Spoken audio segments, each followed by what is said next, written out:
The Galactic Council convened in the shimmering halls of Arinder Station, a structure of impossible proportions suspended in the void of the Callian expanse, each chamber echoing with a hum of countless civilizations represented by species whose lifespan spanned centuries and whose intellects rivaled the most advanced computational networks humanity had yet to encounter. And yet, in this grand assembly, the humans were the smallest delegation, 3 representatives in simple uniforms with expressions that betrayed neither fear nor awe, a fact that caused subtle murmurs among the delegates who had long since dismissed humanity as a primitive, barely spacefaring race incapable of serious threat. Their technology supposedly archaic,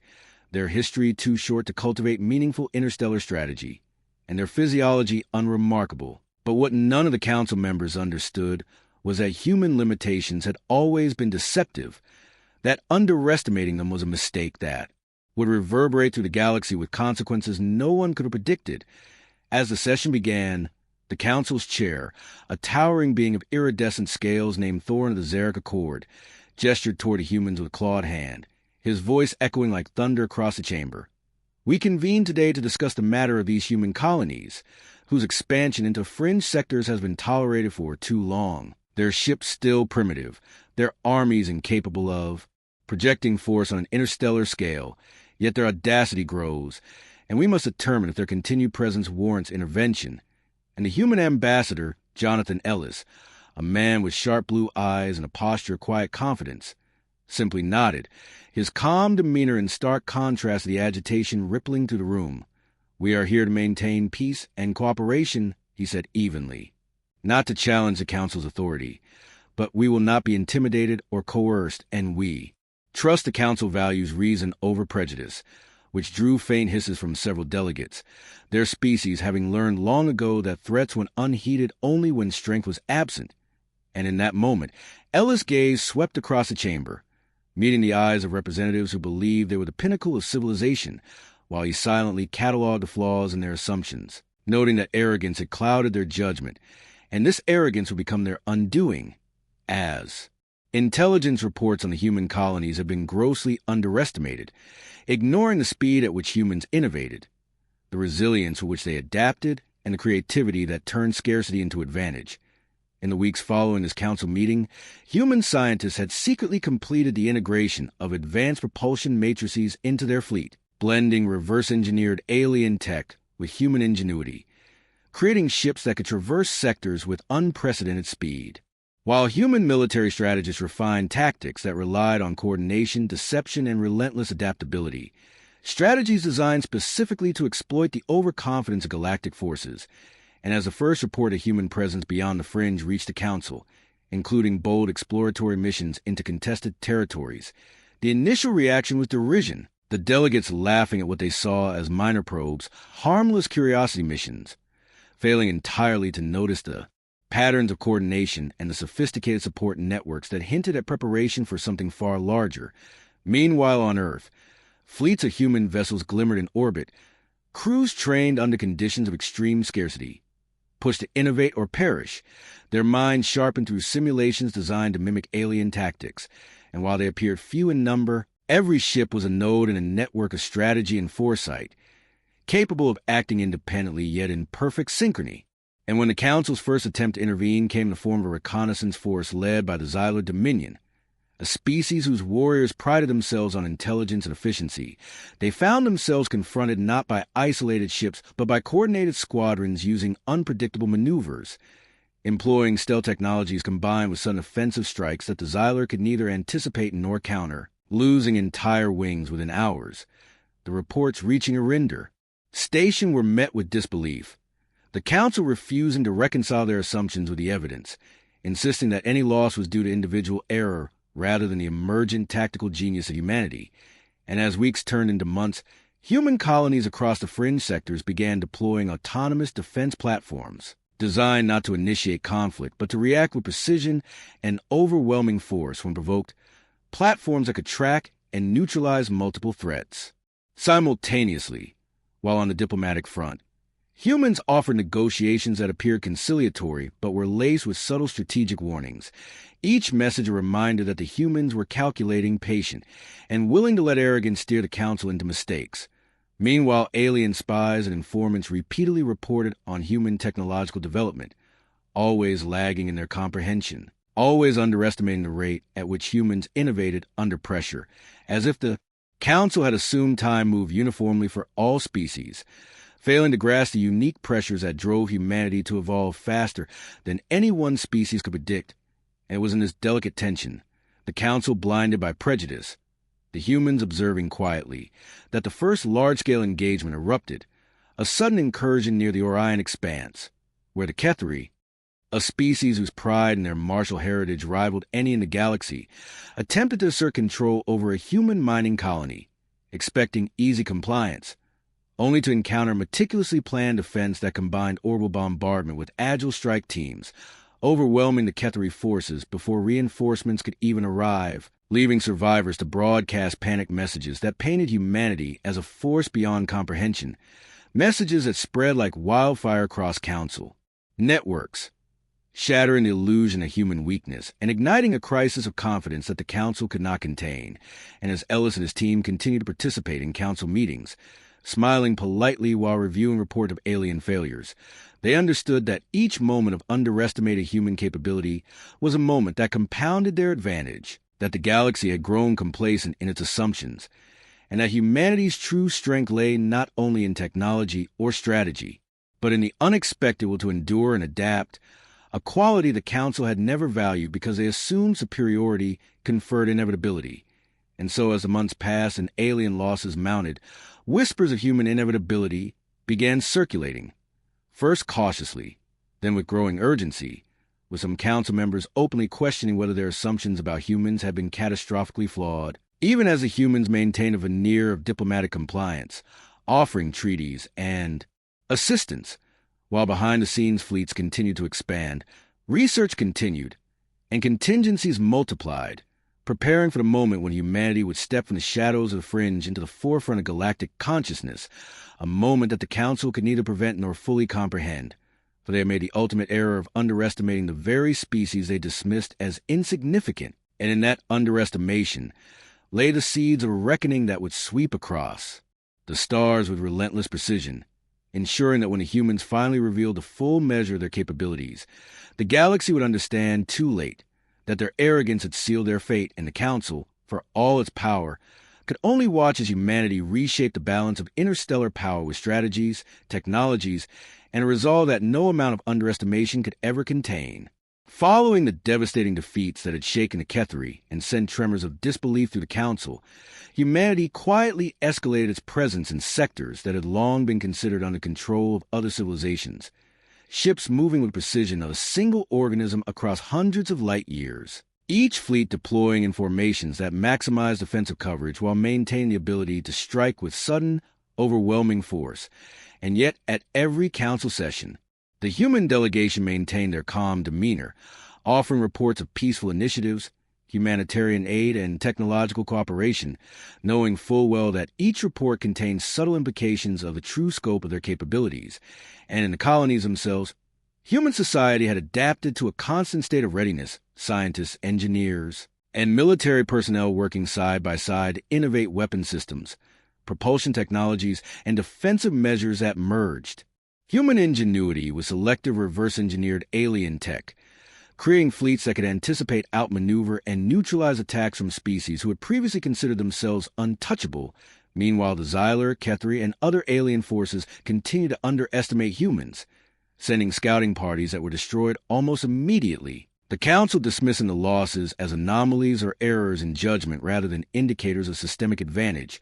and as humanity's intelligence networks intercepted Council communications,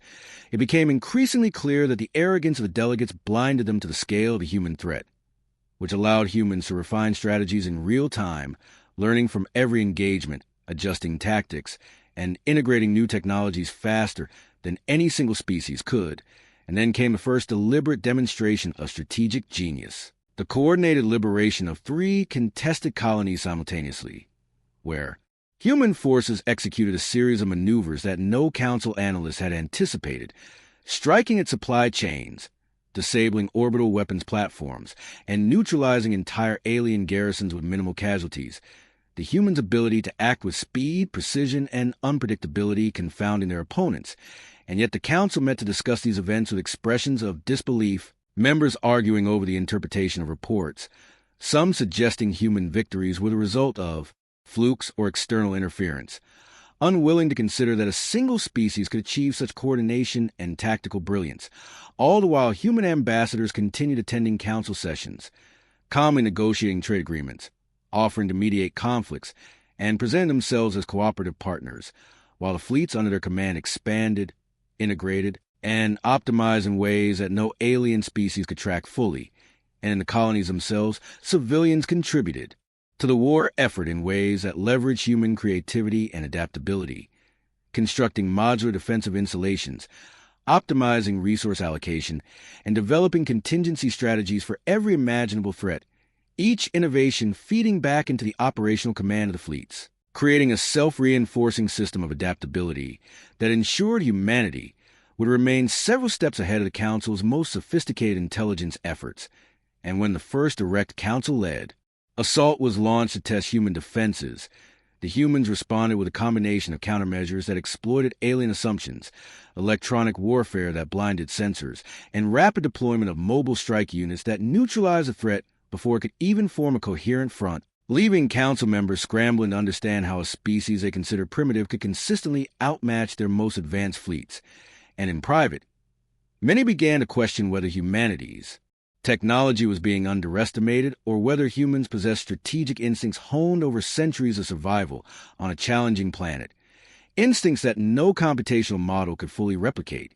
And as weeks turned into months, human operations expanded from defensive maneuvers to control defensive actions, not to annihilate other species, but to demonstrate capability and protect their interests, while simultaneously mapping weaknesses, exploiting overconfidence, and forcing the Council to react rather than dictate, creating a psychological advantage that was as significant as the technological one. And in this period, the humans perfected the integration of multi-theater command, with fleets operating independently yet communicating in near real time, each unit executing complex operations based on shared strategic objectives, a system that the Council's military advisors had previously deemed impossible for species lacking neural synchronization technology. Yet, humans accomplished it through discipline, ingenuity, and the careful training of minds to operate collectively without sacrificing individual initiative. And as this operational excellence became evident across multiple sectors, alien governments and council factions began to fracture under the pressure, debates erupting over whether to continue underestimating humanity or confront them directly, a confrontation that many fear would expose just how unprepared they were. And while the council deliberated, humanity's fleets continued to expand the perimeter control, establishing secure trade routes, protective zones, and monitoring stations that further extended their influence without provoking open war,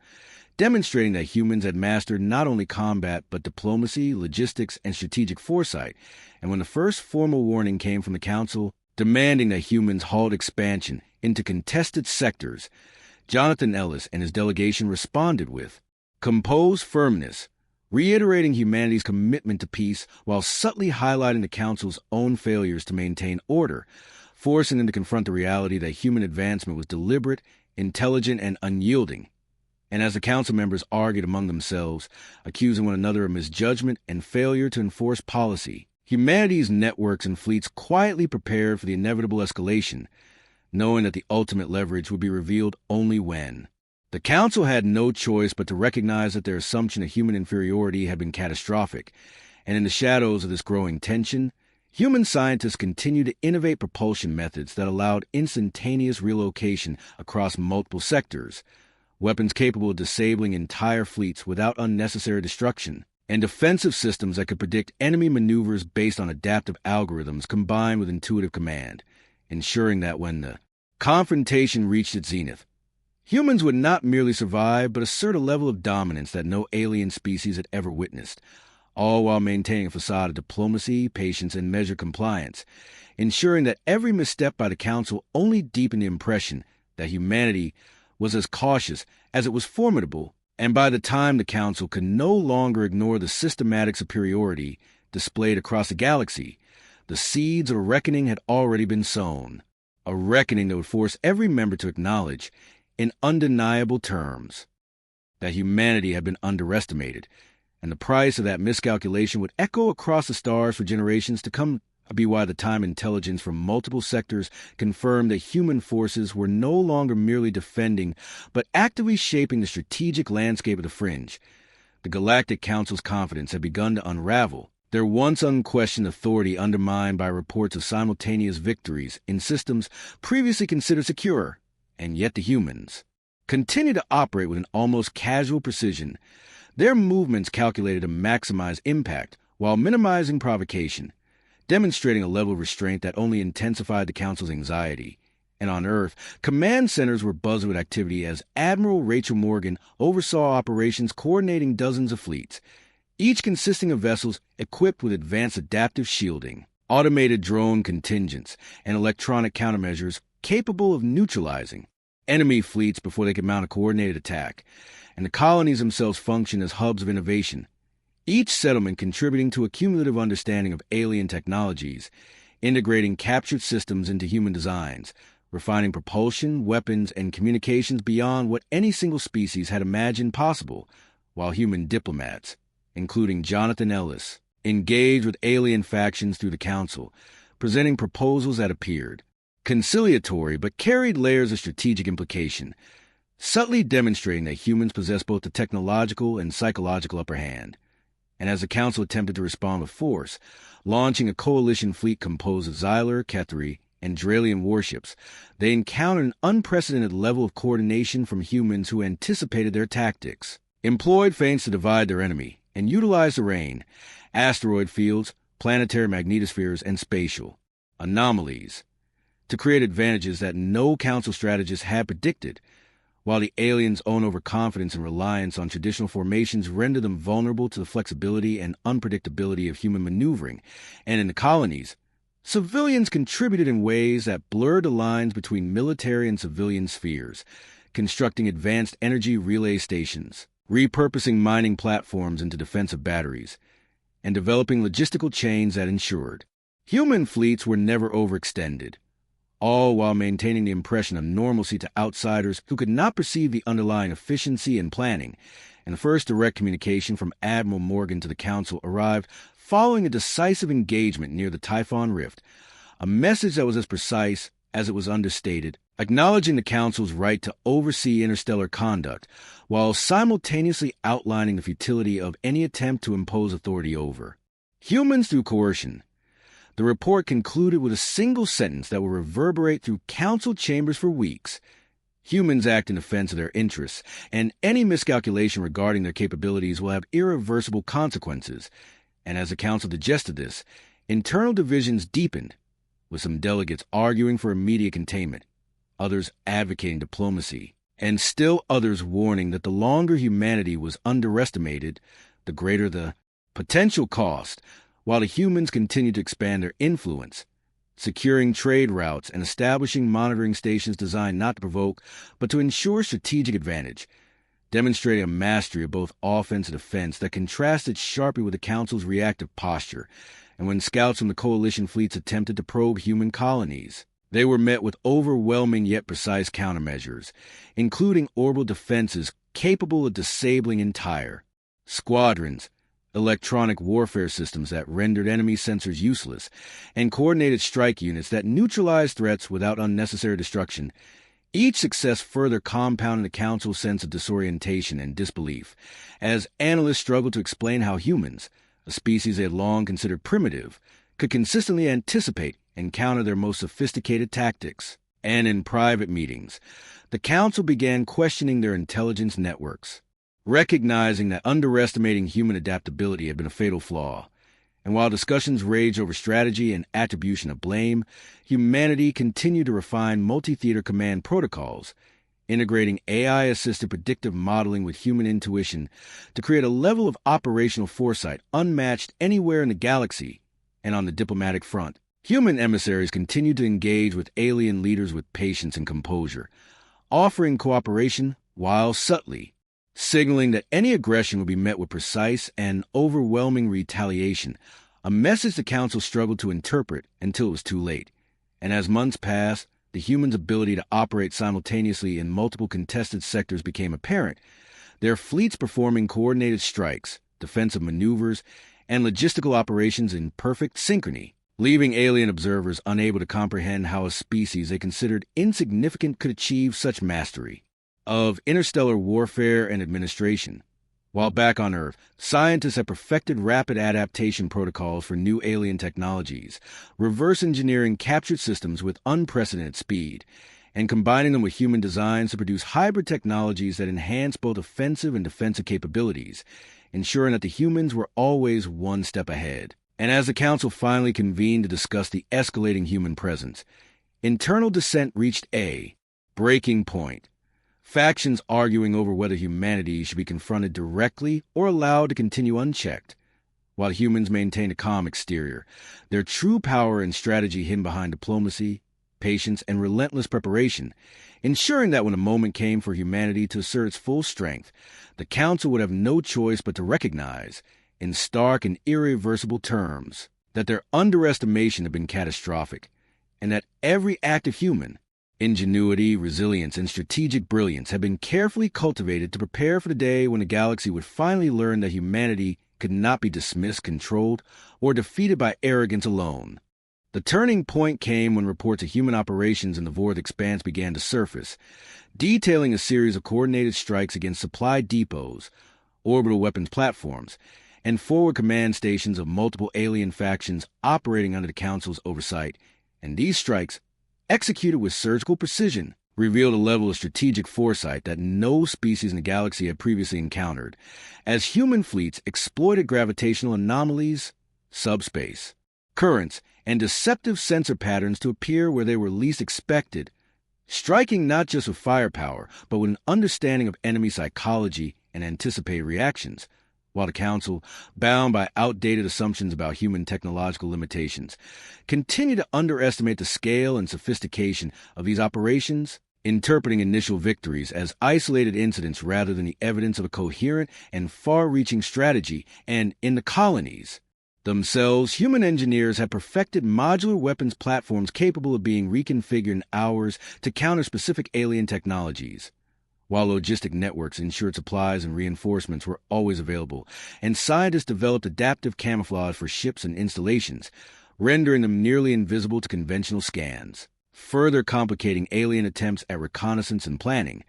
Meanwhile, human diplomats maintained their composure in council chambers, engaging in discussions on trade, security, and cultural exchange, their words carefully chosen to mask the magnitude of human expansion and military capability,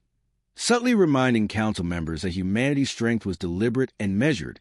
and when the Kethri attempted a punitive strike against a newly established human colony, they were met with an ambush so precise that entire squadrons were incapacitated before a single human vessel sustained damage, the engagement lasting only hours but producing ripple effects across multiple sectors as alien intelligence networks scrambled to understand the failure. And when the council convened to evaluate these losses, debates erupted over how a species they considered technologically inferior could consistently anticipate and counter their most sophisticated tactics, factions arguing that humans must possess some unknown advantage, while others clung stubbornly to the belief that error, luck, or alien interference were responsible, refusing to confront the reality that human innovation, adaptability, and resilience had outpaced centuries of council oversight. And as tensions escalated, human fleets expanded their presence into contested territories under the guise of scientific exploration and resource management, deploying sensors, communication arrays, and modular defense platforms that allowed for rapid response to any incursion, all while maintaining a veneer of cooperation, ensuring that alien species remained unaware of the full scale of preparation underway. And when scouts from coalition fleets attempted to infiltrate human networks, they encountered electronic countermeasures that not only neutralized their attempts, but also provided valuable intelligence for future operations, reinforcing the humans' tactical advantage. While on Earth, Admiral Morgan coordinated simulations of multiple engagement scenarios, each iteration building upon lessons learned in real time from both defensive and offensive operations, creating a feedback loop of constant improvement that ensured human fleets were always several steps ahead of their adversaries, and the Council, unable to reconcile repeated failures with their assumptions about human capability, began experiencing a growing sense of disorientation and panic as analysts questioned the validity of all prior intelligence and debated the possibility that humanity had developed an entirely new model of interstellar warfare, one that combined speed, flexibility, and predictive strategy with unparalleled operational coordination. And in the colonies, civilians continued to contribute to the war effort in ways that blurred the line between civilian and military sectors, repurposing industrial facilities for rapid construction of defensive platforms, innovating energy redistribution systems to power fleets, and training in simulations that enhance both tactical thinking and problem-solving under pressure, creating a population prepared to respond to any threat, while reinforcing the operational capabilities of the human military. And as these capabilities became evident, isolated attempts by alien factions to negotiate, coerce, or intimidate were met with measured but decisive responses, demonstrating that humans were willing to defend their interests without unnecessary aggression, but would not tolerate interference. And as the Council observed the continued escalation of human influence, they began to realize that every underestimation, every assumption of human inferiority, had been exploited to create a cumulative advantage, a position of strength that allowed humanity to act with both precision and inevitability, ensuring that when the moment came for the full revelation of their capabilities, the Council would have no choice but to acknowledge, in undeniable terms, that their misjudgment had been catastrophic, and that the very species they had dismissed as inconsequential had evolved into the most formidable force the galaxy had ever seen, capable of redefining power, diplomacy, and survival across every star system they touched, all while maintaining the appearance of measured restraint, patience, and compliance, a deception that had been carefully cultivated over decades to ensure that the revelation of human superiority would be total, unambiguous, and irreversible, a demonstration that would forever alter the balance of interstellar civilization, proving that underestimation of humanity carried consequences far greater than the Council could have imagined, consequences that would reverberate across generations, shaping the very structure of galactic politics, strategy, and survival. And when the humans finally executed their coordinated multi-sector operations that neutralized coalition supply lines, disabled forward command centers, and forced entire fleets into retreat, the Council could no longer deny the reality that humanity's combination of ingenuity, resilience, and strategic foresight had created an advantage that no species could match. And in the aftermath, the message was clear. The Council had underestimated humanity, and the price of that error was nothing less than the complete reshaping of the galaxy's power structure.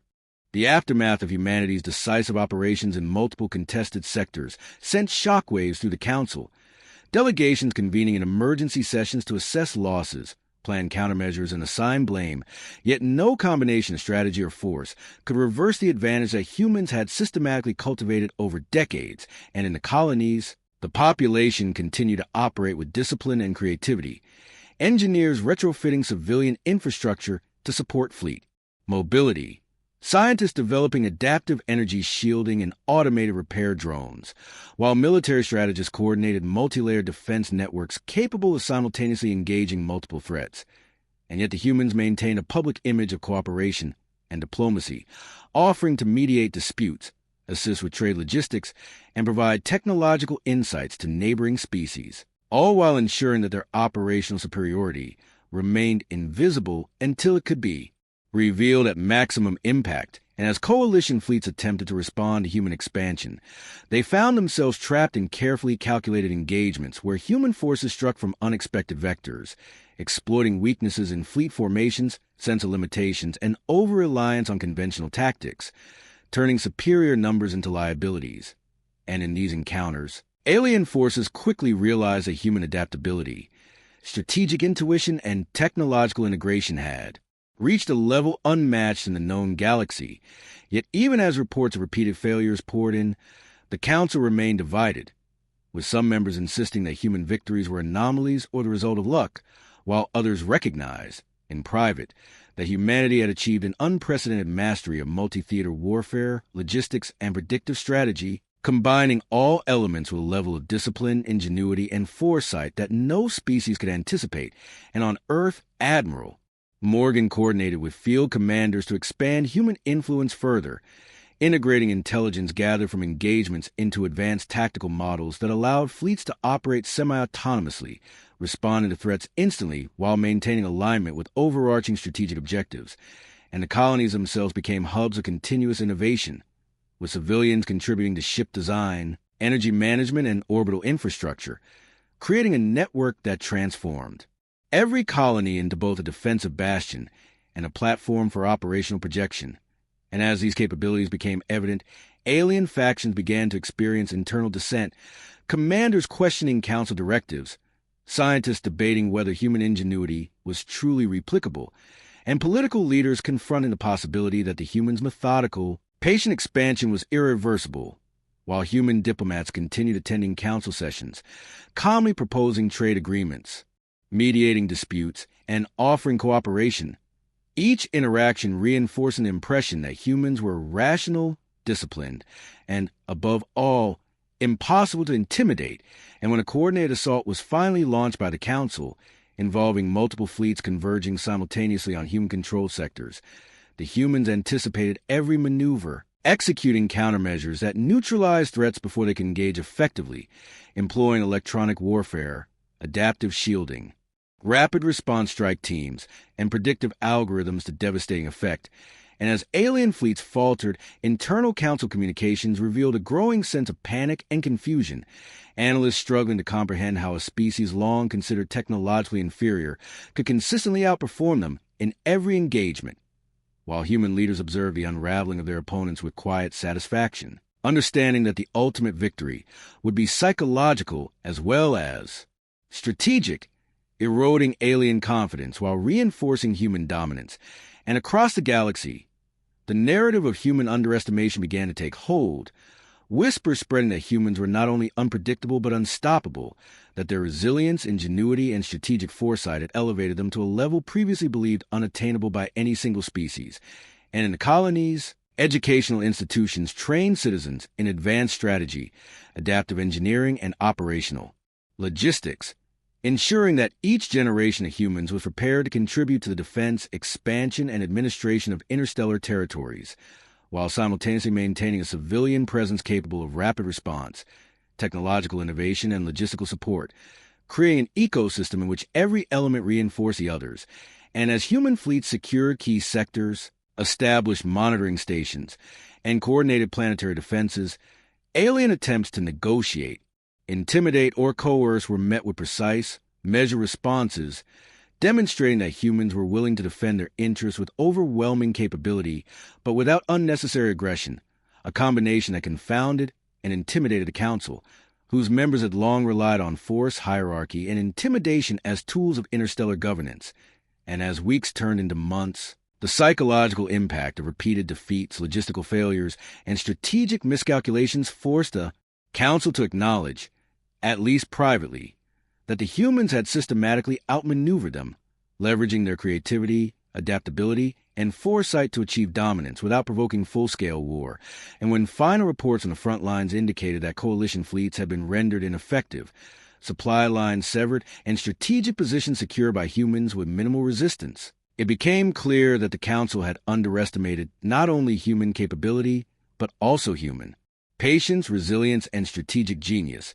and that the cost of such underestimation would be measured not only in losses and territorial concessions, but in a complete recalibration of interstellar power, diplomacy, and policy. For the humans had revealed, through methodical preparation, precise execution, and unyielding determination, that their strength was not an accident of technology or circumstance, but a product of deliberate cultivation, a demonstration that any species or council that chose to dismiss humanity would pay a price far greater than they could ever have imagined. And as Admiral Morgan and Jonathan Ellis continued to coordinate operations, their calm and disciplined leadership ensured that every action taken reinforced the overarching principle that humans could not be ignored, underestimated, or defeated through arrogance, complacency, or tradition, and that the full measure of humanity's power, patience, and ingenuity was now evident across the galaxy setting. the stage for the ultimate confrontation in which the Council would be forced to recognize, in undeniable terms, that their failure to comprehend human potential had changed the balance of interstellar civilization forever. As human influence continued to expand, the Galactic Council found itself besieged not only by tactical defeats, but by the realization that their entire perception of human capability had been fundamentally flawed, and in secret chambers across the Render Station, delegates debated endlessly over the implications, some arguing for immediate containment, others suggesting attempts at negotiation, and still others quietly acknowledging that humans had achieved a level of strategic mastery that no single species had ever reached. While the humans themselves operated with an almost effortless precision, fleets moving across multiple sectors with perfect coordination, employing deceptive formations, adaptive camouflage, and predictive algorithms to anticipate enemy actions before they could be taken, and yet at council sessions, Jonathan Ellis and his team continued to present themselves with diplomatic courtesy, discussing trade, scientific collaboration, and interstellar law, their words, calm and reasoned, masking the full extent of humanity's operational dominance. And as coalition fleets attempted to probe human defenses, they were repeatedly met with countermeasures so advanced that even the most sophisticated alien sensors failed to detect the true scale of the human network, autonomous strike units disabling entire squadrons, communication arrays intercepting and rerouting intelligence, and orbital defenses neutralizing threats with surgical precision, while in the colonies, civilians contributed to the war effort by designing modular energy systems,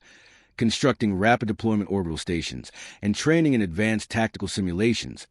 creating an environment in which every human, regardless of role, contributed to the strategic advantage of the species as a whole. And when the Kethari, Xyler, and Dralian factions attempted coordinated assaults to regain lost territory, human forces countered with multi-layered defenses, feints, and surprise. Offensives that rendered traditional formations obsolete,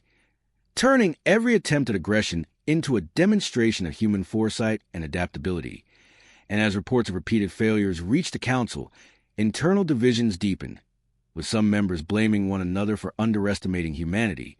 others questioning the reliability of intelligence networks, and many secretly fearing that the humans' combination of technological innovation, adaptive strategy, and psychological insight had create a force beyond any conventional means of control. While back on Earth, Admiral Morgan oversaw simulations that integrated every lesson learned from engagements across the galaxy, optimizing fleet movements, defensive protocols, and resource allocation, ensuring that human forces could operate independently yet remain coordinated on a scale that no alien species could match. And in the colonies, scientific teams developed predictive models capable of anticipating enemy maneuvers based on both technological data and behavioral analysis,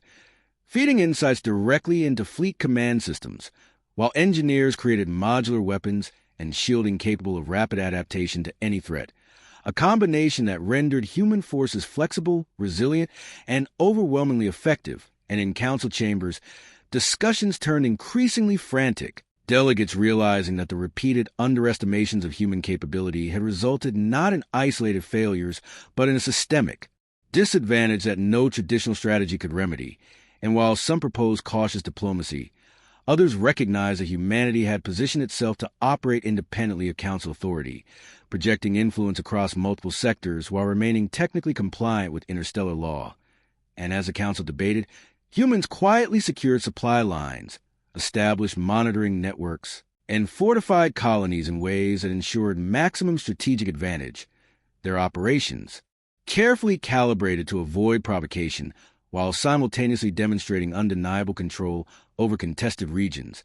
And when coalition fleets attempted to launch simultaneous strikes to test human defenses,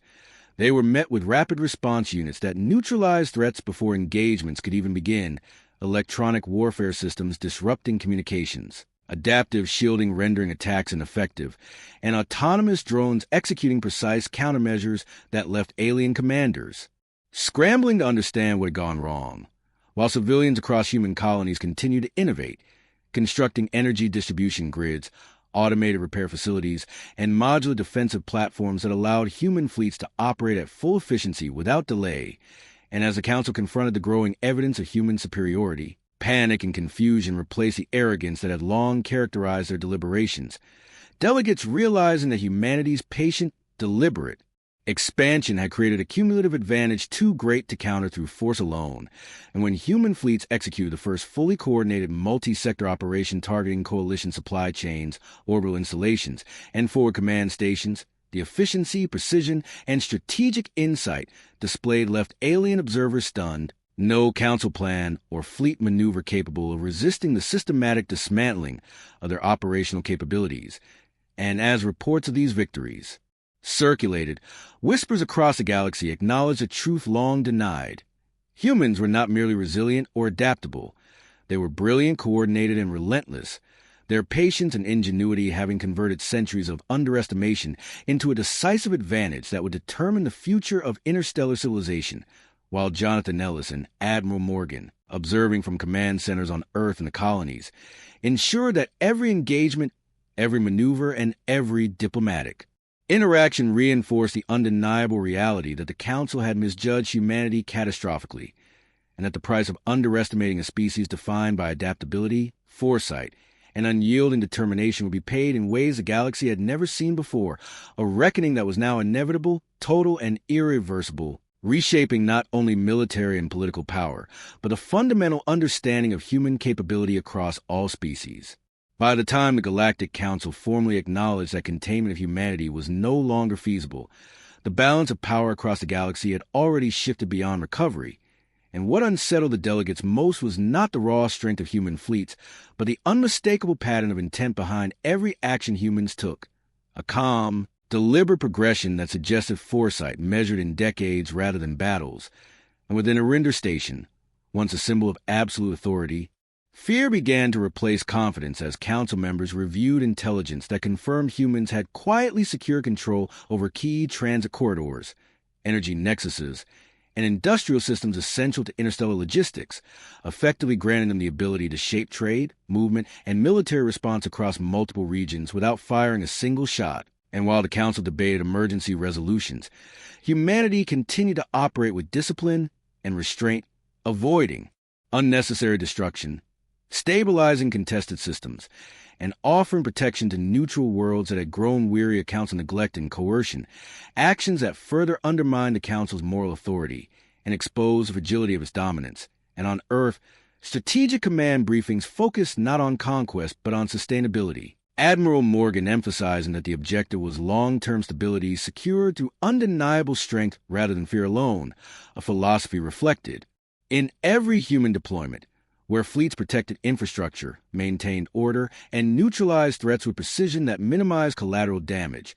while alien observers struggled to comprehend a species that wielded overwhelming power, yet refused to indulge in excess. And across human colonies, civilian institutions evolved to support this new reality, education systems emphasizing adaptive thinking, ethical restraint, and strategic responsibility, while industries optimized production for resilience rather than rapid exploitation, creating a civilization that could sustain prolonged dominance without internal collapse, a feat few alien empires had ever achieved. And when dissident factions within council-line species attempted unauthorized strikes against human installations, the response was immediate and decisive, human fleets intercepting attackers before they could engage, disabling weapon systems, detaining commanders, and transmitting evidence of the violations directly to the Council, forcing delegates to confront the reality that humans not only controlled the battlefield, but also the narrative of legitimacy and law. And as these incidents accumulated, more species began to openly question the Council's authority, some seeking bilateral agreements with humanity, others requesting protection, and a few even offering alliance, recognizing that the humans' measured use of power was preferable to the Council's long history of coercion and indifference. And within council chambers, accusations flew as delegates blamed one another for decades' complacency, failing intelligence, and the arrogance that had dismissed humanity as irrelevant, while analysts confirmed that every attempt to counter human influence had been anticipated and neutralized before it could materialize, evidence that humanity's predictive capabilities extended beyond military action into political behavior itself. And as weeks passed, the Council's emergency powers proved meaningless, their fleets unable to project force, their authority eroded by defections, and their legitimacy questioned by worlds that now viewed humans as the guarantors of stability rather than invaders. And in response, humanity made its most significant move yet, not a military strike, but a coordinated declaration delivered simultaneously across all major communication networks, outlining a framework for interstellar cooperation based on mutual defense, transparent law, and shared technological development, a framework that did not abolish the Council outright, but rendered obsolete by offering a more effective alternative. And the restraint shown in this moment unsettled the Council more than any battlefield defeat, because it confirmed that humanity's objective had never been simple domination, but structural transformation achieved through competence, patience, and undeniable capability. And as alien populations across the galaxy reacted to the declaration, with cautious hope, Council delegates realized that their greatest error had not been underestimating human weapons or fleets, but underestimating human vision, the ability to think systemically, adapt continuously, and build power that reinforced itself rather than consuming its foundation. And as Jonathan Ellis addressed the Council one final time, his words were calm, factual, and devoid of triumph, stating only that humanity would no longer accept decisions imposed by those who relied on outdated assumptions and unchecked authority, and that cooperation was still possible, but only on terms that acknowledged reality rather than hierarchy. And in that moment, the Council understood that the age of their uncontested rule had ended not with an explosion or a final battle, but with a quiet, irreversible recognition that humanity had surpassed them in every way that truly mattered, leaving only one final question unresolved: how the galaxy would respond when the last remnants of denial gave way to acceptance, and whether the Council would cling to a crumbling illusion of control or step aside as humanity reshaped interstellar civilization through strength tempered by restraint, foresight guided by experience, and power earned rather than assumed. The final reckoning did not arrive as a single catastrophic battle, but as a quiet, unavoidable collapse of the old order, as the Galactic Council discovered that every mechanism it once used to project authority had been rendered ineffective by humanity's methodical rise, their fleets unable to mobilize without human-controlled transit corridors, their economic sanctions meaningless, and a trade network now stabilized and protected by human patrols, and their political influence eroded as more worlds chose voluntary alignment with humans rather than submission to a council that had failed them for generations. And within a render station, emergency sessions grew shorter and more desperate, attendance dwindling as delegates either defected, resigned, or remained silent, knowing that resistance now carried consequences they could not escape, while humanity continued to act with deliberate restraint, enforcing security, mediating disputes, and restoring stability in regions long neglected, proving through action rather than rhetoric that their dominance was not built on fear, but on competence and accountability. And when a final attempt to reassert Council authority came in the form of an unauthorized coalition strike launched by hardline factions unwilling to accept irrelevance, human response was immediate and absolute, fleets intercepting the attackers before they reached inhabited systems, disabling every vessel with precision strikes that left crews alive but powerless. Transmissions of the engagement broadcast across the galaxy in real time, not as a threat, but as evidence, demonstrating beyond dispute that humanity could end any conflict the moment it chose to. And in the aftermath, the remaining Council delegates convened one last time, not to issue decrees, but to acknowledge failure, admitting that their greatest mistake had not been strategic or military, but philosophical, believing that superiority was permanent, that hierarchy was immutable, and that humanity's short history made them insignificant, only to discover too late that adaptability, cooperation, and relentless self-improvement were forces far more powerful than age or tradition. And as the Council formally relinquished enforcement authority over contested regions, humanity did not celebrate, did not gloat, and did not dismantle the institution entirely, instead absorbing its administrative frameworks, reforming its laws, and opening its systems to oversight, ensuring that the galaxy would not trade one unchecked power for another. And across human worlds, the transition was marked not by parades, but by continued work. Fleets maintaining patrols, scientists refining defensive systems, diplomats negotiating fair treaties, and civilians contributing to a civilization now responsible not only for itself, but for the stability of countless species. And for the first time in recorded galactic history, power was exercised with transparency and restraint, backed by The quiet certainty that humanity possessed the capability to enforce peace without seeking conquest, and in private, surviving council elders recorded their final assessments, documenting how humanity's patience, unity, and refusal to accept imposed limitations had transformed them from dismissed newcomers into the defining force of an era, a lesson etched permanently into galactic memory. That underestimating a species defined by resilience and ingenuity carried consequences that no amount of authority could undo. And as generations passed, the council became a historical footnote, its chambers preserved as reminders of an age when arrogance blinded power, while humanity's influence continued to expand through cooperation rather than coercion, shaping trade, defense, and exploration with an emphasis on shared survival, and when young species eventually rose to the stars. They were taught a single unambiguous truth about the humans, not that they were conquerors, but that they were the ones who proved that strength tempered by discipline could reshape the galaxy without destroying it, and that the price the council paid was not annihilation but irrelevance, a far more profound defeat, ensuring that the lesson of humanity's rise would endure long after fleets rusted and stations fell silent. A lesson written not in monuments or myths, but in the living structure of a galaxy forever changed by the species it once underestimated.